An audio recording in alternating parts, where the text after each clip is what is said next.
கண்டுபிடிச்சிருக்காங்க. எந்த ஐடிங்க? கிர் அப்படின்ற ஒரு பசுல இருந்து. எந்த ஐடிங்க?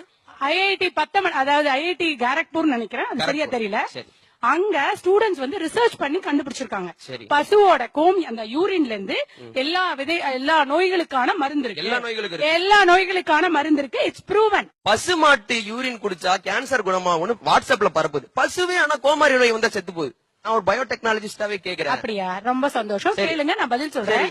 ஆனா பசு கோமாரி நோய் வந்தா செத்து போகுது. மாடு கோமாரி நோய் வந்து செத்து போகுது.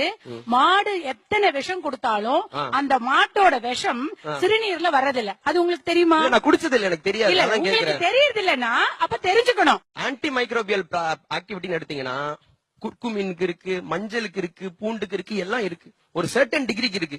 எல்லாத்துக்குமே வந்து ஒரு நோய் நீக்கும் குணங்கள் இருக்கு. ஆனா சர்வரோக நிவாரணியா இது எல்லாமே இந்த ஒரு மருந்தை சாப்பிட்டா உனக்கு என்ன வியாதியும் போகும்ன்றது. அப்படின்னா வந்து கேன்சரே ஒழிச்சிடலாமே. மாடுகளையா உற்பத்தி பண்ணி எல்லாருக்கும் எவ்வளவு டாக்ஸின்ஸ் இருக்கு. டெட்டானஸ் பரவுது, எத்தனை கால்ரா இது பரவுறதுக்கான வந்து ஃபீக்கல் மேட்டர். இன்னைக்கு இந்தியாவில வந்து மிக முக்கியமா பாத்தீங்கன்னா அந்த வயிற்றுப்போக்குக்கானது, டிராவலர்ஸ் டயரியா, ஃபுட் கண்டாமினேஷன், சாணத்திலிருந்து வருவது, ஹியூமன் ஃபீசஸ்ல இருந்து தான் டைபாய்டு பரவுது. சல்மனலா டைஃபி எங்க இருந்து வருது? இதெல்லாம் ஒரு கவு யூரினா இருக்கட்டும், இதா இருக்கட்டும், ஒரு சர்டன் கிருமிநாசினி பொது இருக்கலாம். ஆனா சர்வ ரோகத்துக்கும் அதுதான் நிவாரணின்னு சொல்றது வந்து எந்த அடிப்படையில் சார்? சர்வரோக நிவாரணி அப்படிங்கிறது இது ப்ரூவன். ஒரு நிமிஷம் சார், வெட்டரி டாக்டர் மைக் கொடுத்துறேன். வெட்டரி டாக்டர் கொடுத்துறேன். He can prove. மேடம் சொல்லுங்க சார். நீங்க சொன்னது எதுவுமே உண்மை இல்ல மேடம். இந்த கிர் அனிமல், நீங்க ஒரு அனிமலுக்கு வந்து எந்த டாக்ஸின் எடுத்தாலும் யூரின்ல டாக்ஸினே வராதுன்றீங்களே, 100% wrong information. I am veterinary doctor, retired professor. I have done lot of research work. நீங்க கிர்ன்னு சொல்றீங்களே, இல்ல நீங்க கிர்ன்னு சொல்றீங்களே, சொல்லுங்க சார். அது என்ன பண்ணிருக்காங்கன்னா கிர்னுடைய யூரின் வந்து ஹைலி அசிடிக். நாட்டு பசுல இருந்து வர்றதுல A2 மில்க் தான் இருக்குங்க. அதான் சொல்ல வரேன். அதுக்கு தான் நான் இங்க வந்தேன். இன்னைக்கு வாட்ஸ்அப்ல என்ன வந்திருக்குது? இல்ல சொல்லுங்க சார், சொல்லுங்க. ஜெர்சியும் ஹோல்சின் ஃப்ரீஷியும் அப்ஜெக்ட் பண்றதுக்காக வந்த ஒரு வார்த்தை.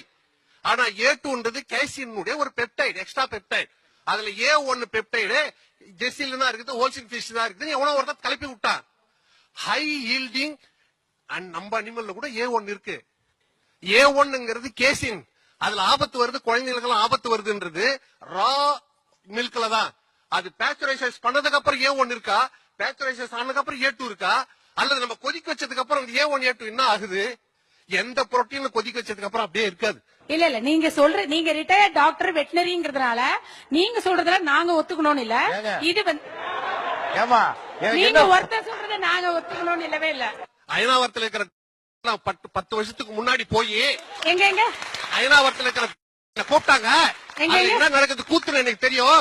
Don't talk about this. நான் சொல்றது மொத்தம் வந்து original actual findings of the research.